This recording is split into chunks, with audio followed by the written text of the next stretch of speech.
Bismillahirrahmanirrahim. Assalamualaikum warahmatullahi wabarakatuh.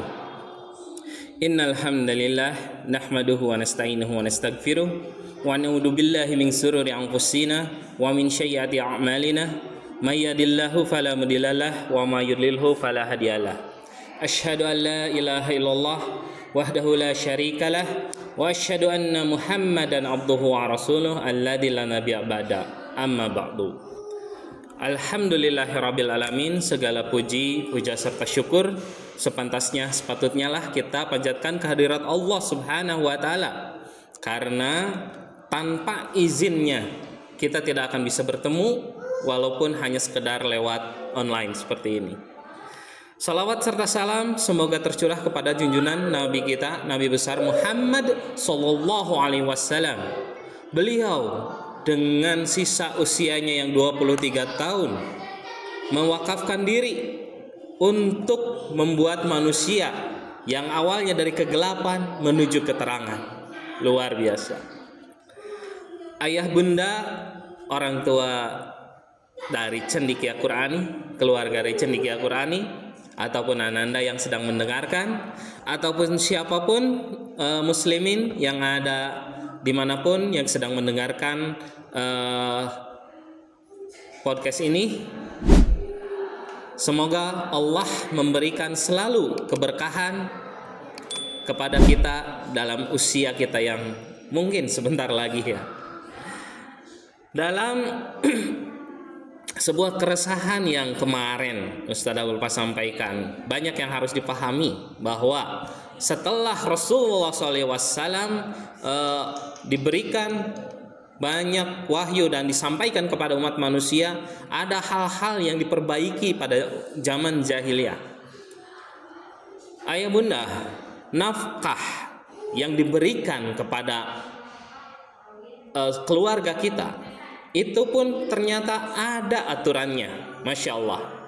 Di dalam surat Quran surat At-Talaq yang artinya ayat 7 yang artinya hendaklah orang yang mampu memberi nafkah menurut kemampuannya, dan orang yang disempitkan rezekinya hendaklah memberi nafkah dari harta yang diberikan Allah kepadanya.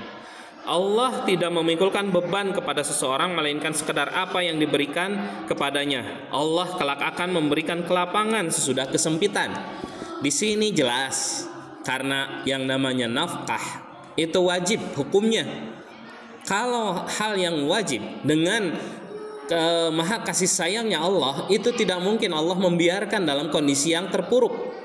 Maka rezeki yang kita nafkahkan kepada keluarga kita itu pasti ada, asal kita mau keluar. Di dalam surat ini dijelaskan seperti itu. Lalu pertanyaannya, rezeki seperti apa? Batasannya itu seperti apa?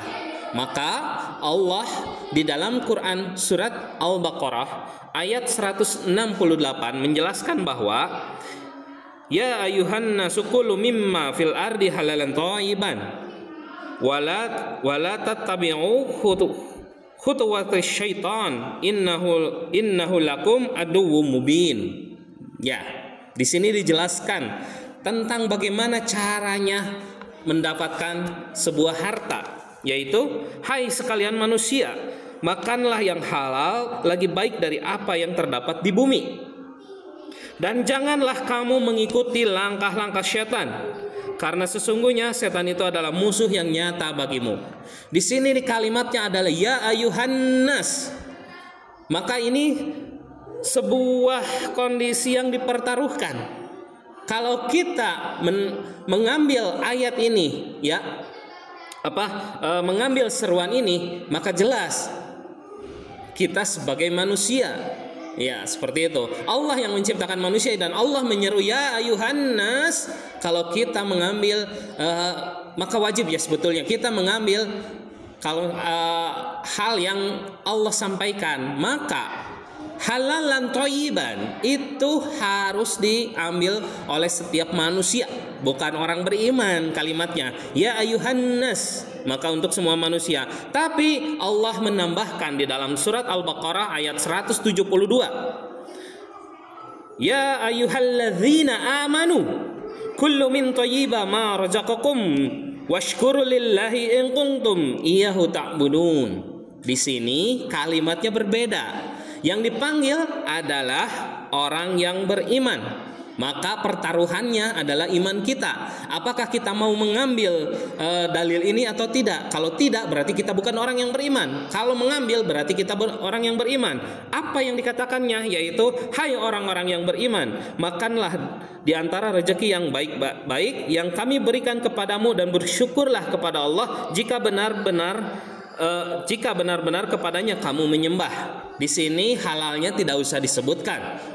Ya, menurut para ulama mengatakan bahwa mukmin itu tidak perlu kalimat perintah halal lagi. Karena apa? Kalau sudah orang yang beriman, pasti makanannya halal. Hanya saja Allah menegaskan di dalam surat Al-Baqarah ini, jangan cuman halal, tapi thayyib. Ya, seperti itu.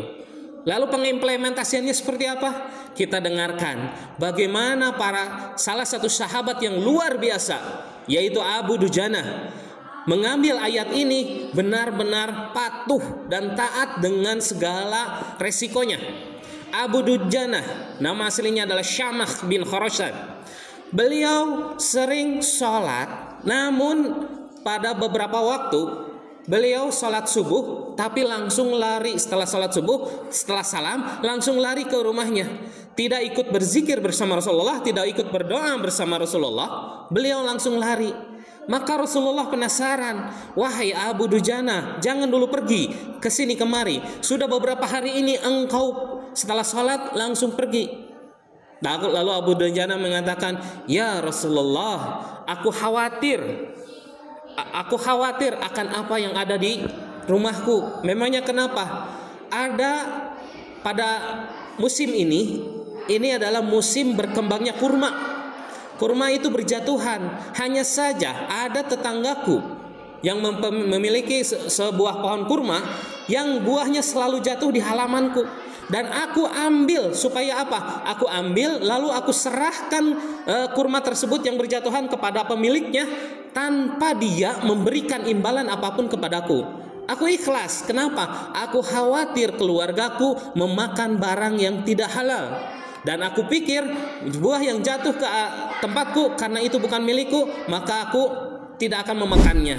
Dan pernah kejadian suatu ketika anakku duluan bangun, dan saat itu melihat kurma yang ada di tanah yang berjatuhan, anakku langsung memakannya. Ya Rasulullah, aku khawatir sekali barang haram masuk ke badan anakku. Maka aku langsung mengambil anakku dan bukan menyuruhnya beristighfar, tapi aku memasukkan tanganku kepada mulutnya sampai dia menangis dan sampai dia memuntahkan kurma tersebut.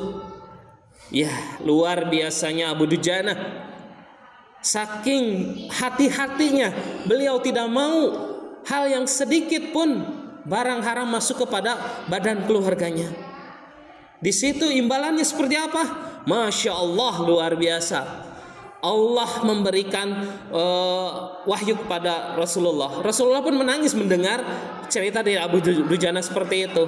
Maka Rasulullah mendatangi pemilik dari pohon kurma tersebut, seorang muslim. Namun dikatakan dalam asar, dia pemilik kurma tersebut muslim yang munafik. Saat Rasulullah menawarkan, hai fulan, aku akan beli pohon kurma ini dan aku akan gantikan dengan pohon kurma berbentuk kurma tetapi buahnya adalah perhiasan, berlian dan macam-macam seperti itu. Tapi ini adalah bahasa kiasan, bahwa jika engkau memberikan pohon kurma tersebut, balasannya adalah harta yang luar biasa banyak. Tapi yang berbicara dengan Rasulullah ini seorang munafik yang tidak mau. Ya Rasulullah, aku tidak mau berjual beli dengan harapan. Aku ingin berjual beli dengan kenyataan, bayar dengan cash. Di situ Rasulullah sedih, namun sahabat Abu Bakar ada di situ. Langsung datang, baiklah wahai fulan, aku yang akan membayarnya. Aku akan membayar pohon kurma itu dengan 10 kali lipat harga pohon terbaik. Masya Allah, Sahabat Abu Bakar langsung menguangkannya dan Rasulullah mengatakan, balasannya adalah dariku wahai Abu Bakar. Masya Allah. Jadi intinya Rasulullah sudah akan memberikan kesaksian yang luar biasa terhadap Abu Bakar As-Siddiq. Di situ pohonnya langsung Abu Bakar berikan kepada Abu Dujana, ya Syammah. Tapi setelah itu si munafik tersebut tertawa di dalam bersama istrinya. Lalu istrinya bertanya, apa yang kau tertawakan suamiku? Si munafik tersebut mengatakan, aku menjual pohon kurma yang diberikan kepada tetangga kita Abu Dujana, tetapi mereka lupa bahwa pohon tersebut ada di tanahku. Jadi aku tetap akan mengambil buah-buah tersebut pada malam hari, dan setelah itu aku persilahkan tetanggaku mengambilnya. Ya, luar biasa curangnya dari orang munafik ini. Tapi Masya Allah, yang tadi saya katakan, apa balasannya kepada orang yang benar-benar taat, yang menjaga dirinya dari barang yang haram? Masya Allah, Allah memperlihatkan kekuasaannya.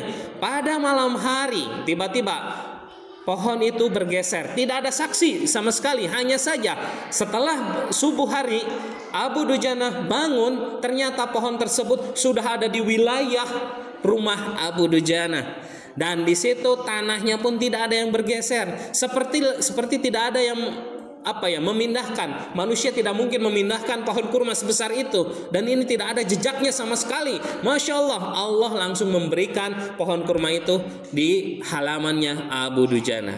Masya Allah. Ayah bunda atau teman-teman atau siapapun yang mendengarkan siaran ini, luar biasanya Allah memberikan pahala sudah jelas.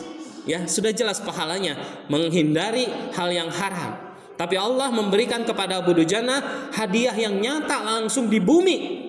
Karena apa? Ketaatan untuk menjaga nafkah halal. Halalan thayyiban itu harus dibenamkan di dalam diri setiap mukmin. Orang yang beriman pasti makan barang yang halal dan thayyib. Masya Allah. Mungkin sekian taujih dari kami. Mohon dimaafkan jika ada kata-kata yang salah, karena itu terucap dari lisan saya sendiri, dan apapun yang benar itu dari Allah Subhanahu wa taala. Billahi taufiq wal hidayah. Wassalamualaikum warahmatullahi wabarakatuh.